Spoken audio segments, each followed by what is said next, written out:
All right, Shalom. First and foremost, I want to give all praise, honor, and glory to Yahawah, Bahasham, Yahawashi, Bahasham, Rachak Wadash. Double honor to the apostles and the elders, the elder bishops of Great Millstone who rule well. Peace and salutations to the elect scattered throughout the four corners of the earth, to the men on the highways and the byways that are pushing out this word of truth and sincerity, and to the remnant men, women, and children of the elect. A healthy Shalom to you all. My name is Ahmawan Ahyash. I'm back with another lesson through the power and spirit of Yahawah, Bahasham, Yahawashi. And I want to jump into a lesson. This lesson is inspired by Elder Apostle Tahar. I'm not sure who actually said it. We was lining up yesterday after camp, and it was either Elder Apostle Tahar or Elder Apostle Gabar as we was finishing up camp, as we was finishing up for the night. And one of them said, this is not a sprint, it's a marathon. All right. And while we've all heard that phrase, that term before, it really has a lot of context to where we are as hopeful members of the elect and men who are, been, really looking towards the end. We are hopeful. We are, our mind, our spirit is looking at the finish line.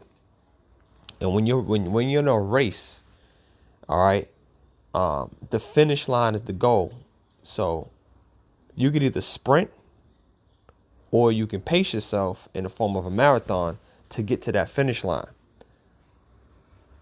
The goal is the same, but it's how you get there, right? What type of race are you running? And for us, men of the Lord,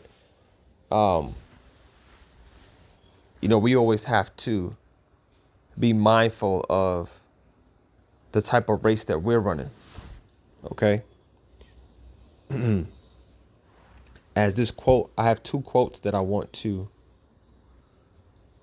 bring out in this lesson. This first one that I have up here is, it says, you could run a sprint or you could run a marathon, but you can't sprint a marathon, right? And I really like this quote because, you can either run, you could,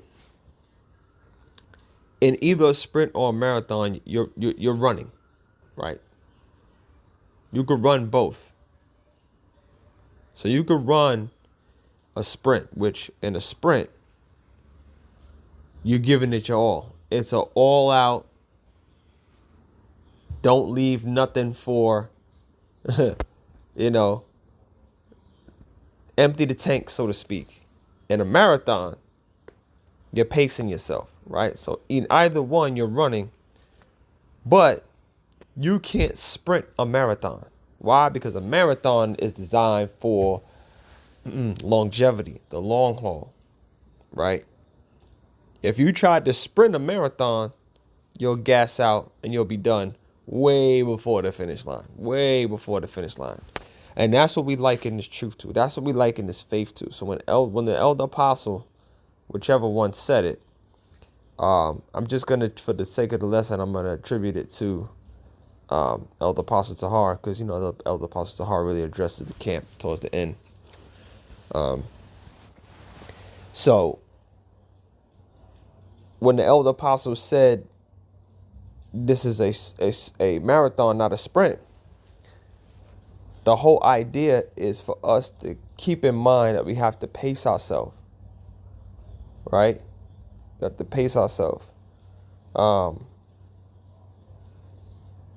This is not about this faith, this walk, the ministry. It's not about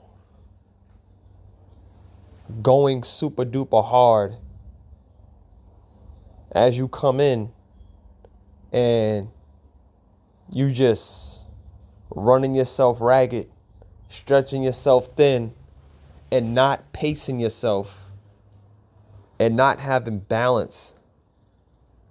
Okay? Because if you don't pace yourself, if you don't have balance, you're going to gas out. You're going to fall short of the finish line. Okay? This truth is going to start to offend you. It's going to start offending you if you do not pace yourself. Because if you just going, you're going to look up and next thing you know, you're going to start blaming the truth to why you so gassed out. You're going to start blaming brothers. You're going to start blaming the ministry. You're going to start blaming Yahawashi, Yahsharalah. You know, it's not going to be fruitful for you. It's not going to be beneficial for you. Okay? And that's extremely, extremely important. It's an extremely important lesson. It's an extremely important to encourage men to understand the difference between a sprint and a marathon and how it pertains to your walk. Okay? Extremely important. And if any of you have run track, or if you played any sport, you could be playing basketball, you could be running track, you could be a boxer, a fighter, right? I'll just use fighting. Let's just say you're in the martial arts or you're in the boxing, and you come out in the first round and you just throwing punches and you can't stop throwing punches and you ain't blocking nothing. You just throwing, swinging for the fences. You try to knock this guy out. As you get close to the end of that first round, even if you make it to the later, let's say you make it to the second round, the third round, on that same pace, guess what? Eventually, that pace is going to be too much for you to keep up with. Okay? You're going to tire yourself out. All right? That type of pace, that sprinting pace, is not sustainable. Okay? The scriptures, the narrative for those who are in this ministry is for us to endure. Endure till the end. All right? You can't endure till the end if you ain't got nothing left as you get closer to the end. How you going to endure? Right? If you don't pace yourself, if you just going, you don't pace yourself, by the time you get to the end, there ain't going to be nothing left but offenses. All right? That's important. Now, I went ahead and Googled this. All right, let me actually get a precept before I do that. Since I mentioned it, this is Matthew 24 and verse 13.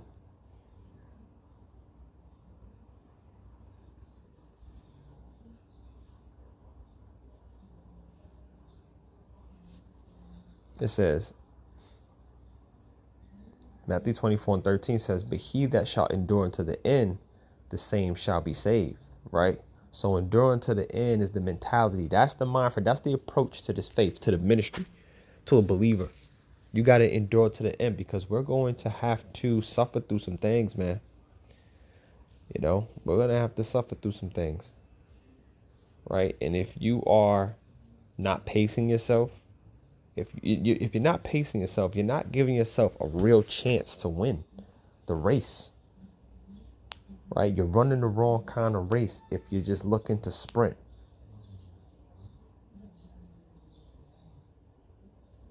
And that's a key lesson even for the things that you got going on outside of this truth. All right? Because we know whatever it is that you're getting into, whatever it is that you got going on, like business, you got business set up, if you got, you know, you could have money in the stock market, you could be investing money. It's one of the key characteristics that they tell you to have when you're investing. You got to be patient, right? You can't be trying to get rich quick overnight, because that's not how things work. Okay, can't be trying to get to the finish line and get to the bag so fast that you're not letting things, you're not letting the works in the court, you're not letting things run its course. Okay. There's going to be good, bad, peaks and valleys, you know, and everything that you do, but it's about endurance. All right. It's about endurance. So, you know, he that shall endure to the end, and the same now shall be saved. And that's not the end goal, ultimately, being, you know, enduring to the end and being delivered. That's the goal. So you gotta be careful. All right. So what I went is I Googled, Googled sprint versus marathon, right? It says, it's the AI overview. It says a sprint is a short, fast race focusing on explosive speed, while a marathon is a long distance endurance race, requiring sustained effort and pacing. Sprinters use fast twitch muscle fibers, while marathoners rely more on slow twitch fibers. Okay, so in a sprint, what are you focusing on? Speed and acceleration over a short distance, right?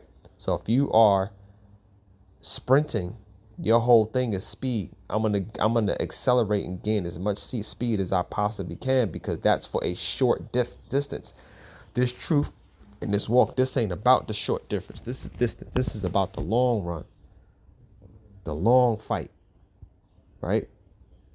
We're not focused on how fast we could get things done. We're focused on quality, good reps, right? Quality videos, good reps, quality out in the highways and the byways. You know what I'm saying? Focus on doing things with a sustained effort. It says energy in a sprint primarily use anaerobic metabolism, meaning it relies on short bursts of energy without relying heavily on oxygen, right? Muscle fibers primarily utilizes fast twitch muscle fibers, which contract quickly and are capable of powerful bursts of energy. And it says pacing. Runners typically run at their maximum speed for the duration of the race. So in a sprint, you're running at your maximum speed for the duration of the race. Why? Because it's a short race, right? This truth ain't no short race, man. This is a marathon, man. This is for the long haul, man. You know, and we have elders and apostles who are who are living testaments to that. You know, 30, almost 40 years of grinding and believing and fearing and trusting in Yahawashi. These are the examples that we look towards, okay? Outside of Yahawashi. But our elders and apostles and the men who've been doing this work, right? They're the example that we have. In a marathon, it says here, focus. What's the focus of a marathon? Endurance and sustained effort over a long distance. That's the example for the elders and apostles. They've endured and sustained a consistent effort over a long period of time, over a long distance, right? Which is why they're so seasoned in the truth and the knowledge and the history, the precepts, the experience. All right.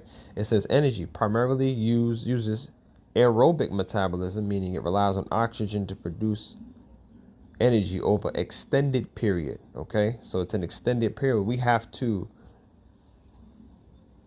train up ourselves in a way that's going to sustain us over an extended period. All right.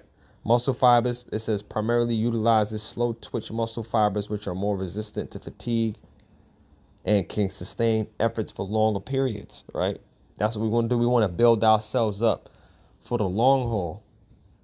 And I keep mentioning that because, man, if you pay attention, because I mean, you might be look, man, I only been in the camp for 2 years, but at the same time, I've watched other brothers, you know, and heard their testimonies and understand, and I use their experience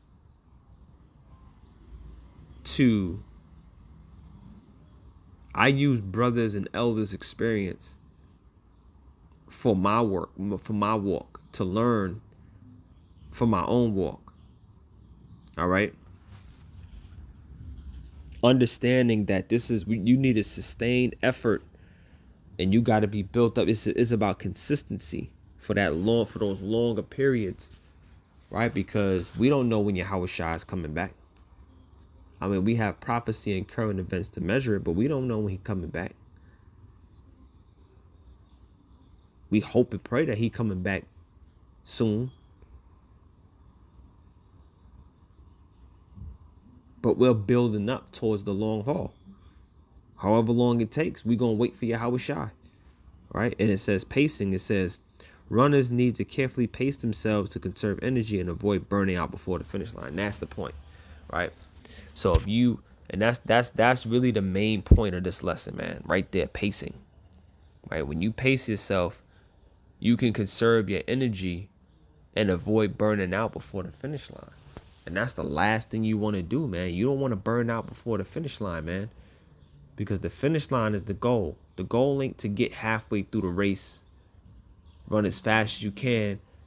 So the race starts. This is a marathon. The race starts. You start sprinting, and you leaving everybody out in the dust.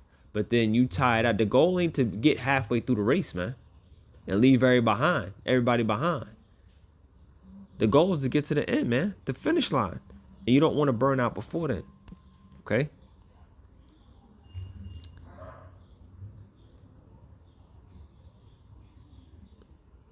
You get this precept. This is Luke 21. Luke 21:19. It says, but this, Luke 21:19, in your patience possess ye your souls. Right? In your patience possess ye your souls. You have to have patience in this faith. You have to show patience in this faith. All right, because being patient, the word patient means to suffer, right? We have to expect a level of suffering, right, in this walk. Again, we don't know when Yahawashi is coming back. But if we're patient, and we pace ourselves, and we endure the struggle, we endure the hard times, the afflictions, we'll win in the end. We'll win in the end because the goal is the finish line. All right?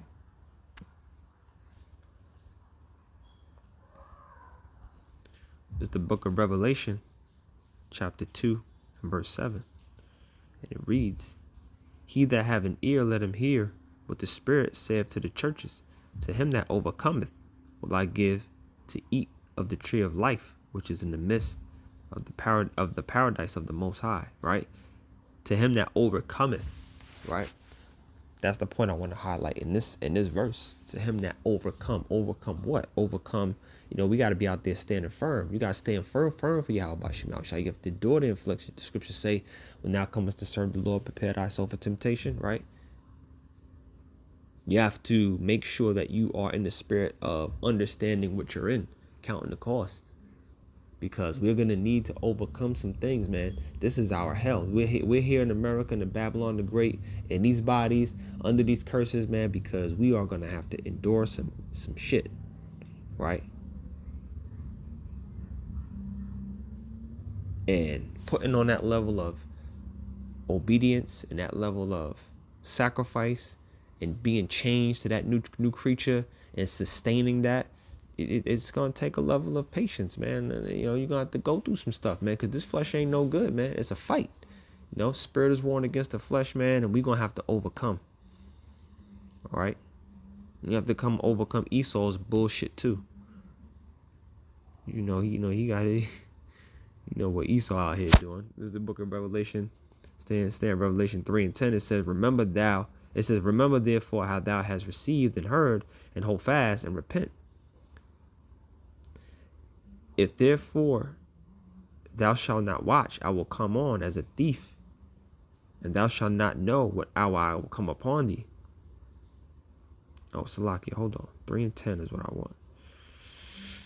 Salakia, it says, Revelation 3:10, it says, because thou hast kept the word of my patience, I will also keep thee from the hour of temptation, which shall come upon all the world to try them that dwell on the earth. Right? Keeping the word of Yahawashi is patience. Right? Enduring. because we're going to have to endure temptation. We're going to have to endure trial, right? But 11 says, behold, I come quickly. Hold that fast which thou hast, that no man take thy crown, right? Hold tight to the things that you have and cherish it and endure.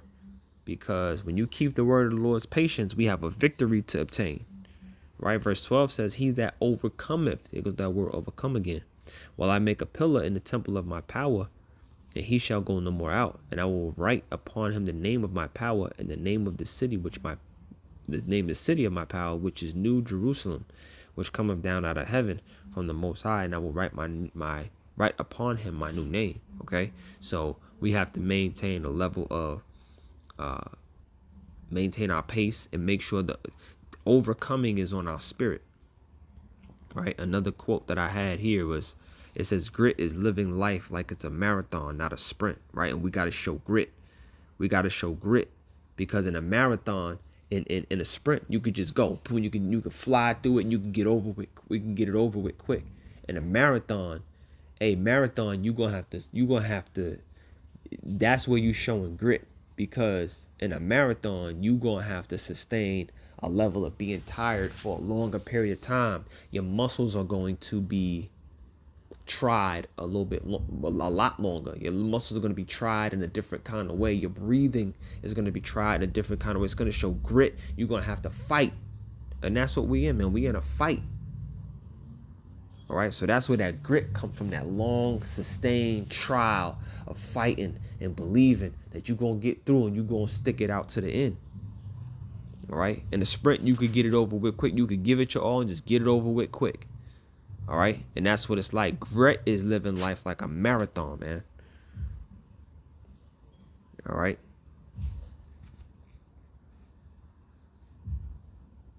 I'm going to close it out with this. This is 2 Timothy chapter 4 and verse 5. It says, but watch thou in all things, endure afflictions, do the work of an evangelist, make full proof of thy ministry. For I am now ready to be offered, and the time of my departure is at hand. All right. This is the Apostle Paul. It says, I have fought a good fight. I have finished my course. I have kept the faith.